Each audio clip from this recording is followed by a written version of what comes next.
नमस्कार साथियों, आप सबका पुनः स्वागत है श्रद्धा एस्ट्रो ज्योतिष में। आज हम लोग कवर करने वाले हैं वृषभ लग्न की कुंडली में यदि केतु द्वादश भाव में बैठे हैं तो क्या फल है। हम ये भी कह सकते हैं वृषभ लग्न की कुंडली में मेष राशि का केतु किस प्रकार का फल देता है। तो आइए शुरुआत करते हैं आज की क्लास का।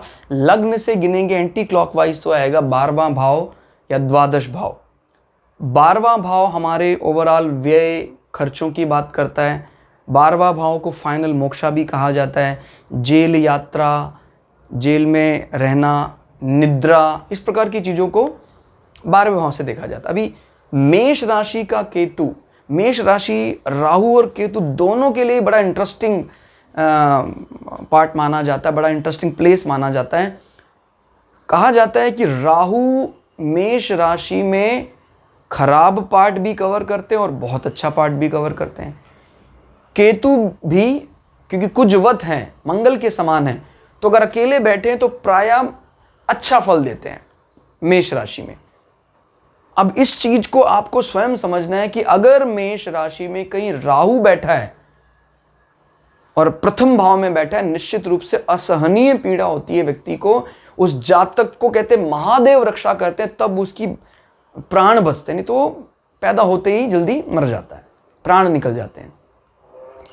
लेकिन इसमें एक बात और गौर करने वाली है कि अगर मेष राशि में राहु बैठा है तो जीवन के सेकंड फेज यानी ब्रह्मचर्य के बाद 28-30 अवस्था के बाद वो राहु मंगल की तरह ही बर्ताव करने लग जाएगा।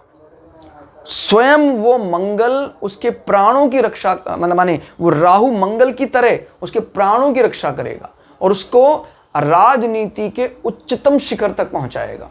तो आप इस पार्ट को समझिए कि मेष राशि में राहु और केतु दोनों ही एक लेकिन इस पार्ट को बहुत मुश्किल से समझ पाते हैं। जैसे मान लीजिए पंचम भाव में किसी के मेष राशि का राहु बैठा हुआ है, समझिए इस बात को, बहुत टिपिकल पार्ट है लेकिन हमें टिपिकल पार्ट को भी समझना है।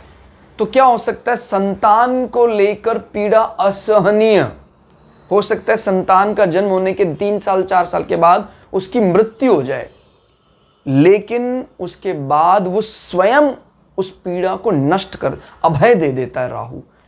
यानी फिर उस भाव से संबंधित उसको परम सुख की अनुभूति भी राहु करा देता है। संतान की मृत्यु हो गई लेकिन उसको कोई दूसरी संतान वैसी ही मिल गई, मतलब उसने ऐसी चाह रखी थी मेरा पुत्र होगा, मेरी पुत्री होगी, ऐसी होना चाहिए, हो गया उसको, लेकिन किसी कारण से उसकी अकाल मृत्यु हो गई, असहनीय पीड़ा। लेकिन उसके बाद जो संतान हुई उस संतान ने सारे दुखों को दूर कर दिया। इस प्रकार का पंचम भाव देता है। पंचम भाव आपकी शिक्षा को भी बताता है। शिक्षा में बहुत दिक्कतें हुई, यहाँ करना चाहिए पढ़ाई, वो कोर्स करना चाहिए, ये करना चाहिए, तय नहीं कर पाया, बहुत ज़्यादा दिक्कत। एडमिशन ले लिया, फीस दे दी, पढ़ा नहीं, लेकिन अंत तो गत्वा आपको एक अच्छा शिक्षित व्यक्ति बना दिया। और केतु भी यहाँ अच्छा ही फल देता। तो इस चीज को आपको समझना होगा कि राहु और केतु दोनों अच्छा फल देते हैं, लेकिन राहु का पहला फेज सबके लिए झेल पाना संभव नहीं होता। अगर कुंडली में दूसरे ग्रह कमजोर हो, बृहस्पति, शुक्र, चंद्रमा, बुध, तो आदमी का जीवन ही नष्ट हो जाता है। क्योंकि इन सारी बाधाओं से बचाना, माने जो आत्महत्या का विचार आता है, इस प्रकार के विचारों से बचाए रखना अच्छे मोरल वैल्यू वाले प्लैनेट का मजबूत होना ही बचाता है हमको। क्लियर? तो ये जरूर ध्यान देना कि राहु अगर ऐसी स्थिति में बैठे हैं मेष राशि में, तो बृहस्पति, शुक्र, चंद्रमा और बुध में से कोई 2 प्लैनेट बली हैं या नहीं है। अब केतु क्या करेगा, यहाँ 12वें स्थान मोक्षा का कारण बनता है। जीवन में ये अच्छा व्यक्ति लैंड में पैसा लगाएगा। मंगल अगर अच्छी स्थिति में बैठा है, जैसे एक्सेल करके भाग्य स्थान में बैठ जाते हैं, कहीं ना कहीं इस लैंड का संबंध पिता से भी डायरेक्टली इनडायरेक्टली है। तो लेकिन उन विचारों पर कभी भी गुमान ना करना, अपने व्यय पर कभी भी गुमान दिखावा ना करना। शुक्र जबकि इस पार्ट में बैठकर उसको एक्सपोज करता है, दिखावा करता है, केतु का उससे कोई ज्यादा एक्सपोज थे तो बिल्कुल बचता है। और प्लेस के मामले में केतु को ये बहुत अच्छा लगता है, ये जगह इसको बहुत अच्छी लाइक है। राशि में भी अभी अगर अकेले बैठे हैं तो कुजवत, मंगल के समान, मंगल की जो राष्ट्रभक्ति वाली भावना है, निस्वार्थ भावना, वो वाली भावना केतु के अंदर दिखाई देती है। क्लियर हो गया?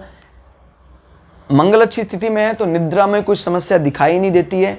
इनका पार्टनर के लिए भी मंगल रिस्पॉन्सिबल है, शयन सुख पार्टनर से पूरा मिलेगा। इनके साथी जो होंगे विश्वास पात्र होंगे, जो बात कहेंगे वो निश्चित रूप से सही होगी। क्लियर? इस प्रकार की बातें यहाँ समझ में आती हैं। जीवन का अंतिम पड़ाव बड़ा अच्छा बीतेगा। पैर चरण निर्दोष होंगे, उस पैरों में कोई बाधा दिखाई नहीं देती है।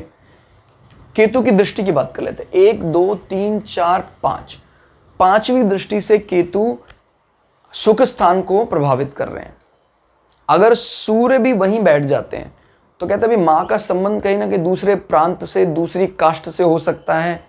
क्लियर हो गया? और केतु वहां बैठकर नजर जमाए हुए हैं, सूर्य के साथ बैठकर एक्सेल्ड किया हुआ सूर्य यहां बैठा हुआ है, तो केतु चतुर्थ भाव को लेकर ज्यादा बॉदर ना करना, ज्यादा दिखावा ना करना, ज्यादा विचार ना करना, इस प्रकार की भावनाएं दिखाई देती हैं। माँ आपके रियल में एक मतलब राजसी महिला है, अच्छे मतलब कहीं ना कहीं अथॉरिटी की अच्छी पावर उनके पास है, यहाँ से दिखाई देता है। माँ की आपके घर में खूब चलती है इस प्रकार के। लेकिन केतु की दृष्टि उनको इस विचार को कभी भी वो गुमान ना करना, इसको अहंकार ना मानना अच्छा माना जाता है। सूर्य के साथ बैठकर एक प्रकार से केतु ने अभी एक अच्छा एडवांटेज का काम किया है, सूर्य को भी थोड़ा दबा दिया, नहीं तो फिर सूर्य गुमान करने लग जाता। तो मां का रवैया थोड़ा सा घर में डोमिनेटिंग हो जाता, लेकिन अभी सूर्य अंडर कंट्रोल है। क्लियर? 5 6 7, सातवीं दृष्टि को काउंट नहीं करेंगे। 8 9, नौवीं दृष्टि से केतु आपका मेडिटेशन के प्रति, ध्यान के प्रति रवैया, तीनों मोक्षा पार्ट को कवर कर रहा है। घर पर भी ऐसा व्यक्ति अच्छा समय बिताता है, कोई ऐसा कक्ष, कोई ऐसा स्थान जरूर होता है जहां बैठकर ध्यान करे। कुंडलिनी, जागरण, इन विषयों को व्यक्ति बहुत सीरियसली लेता है। बृहस्पति भी अगर मजबूत हो, निश्चित रूप से कोई सात्विक साधना, कोई मंत्र सिद्धि करने में कामयाब हो जाता है। ससुराल पक्ष मजबूत है, अगर जैसे बृहस्पति मजबूत है, रिजल्ट बहुत अच्छा है। लेकिन कभी भी उस मजबूत ससुराल पक्ष का कभी भी गुमान ना करना, क्योंकि केतु रियलिटी की बात करता है। केतु के पास हजारों खूबियां हैं, लेकिन ये खूबियां दब जाती हैं कब? जब केतु किसी और प्लैनेट के इंस्पिरेशन में आ जाता है। खासकर शनि जैसे प्लैनेट के इंस्पिरेशन में आने पर शनि के एजेंडे को बढ़ाता है, अपने एजेंडे को पीछे कर देता है। क्लियर? तो कुल मिला के देखा जाए, इन अग्नि तत्व राशियों में केतु का फल अच्छा माना जाता है अकेले बैठे।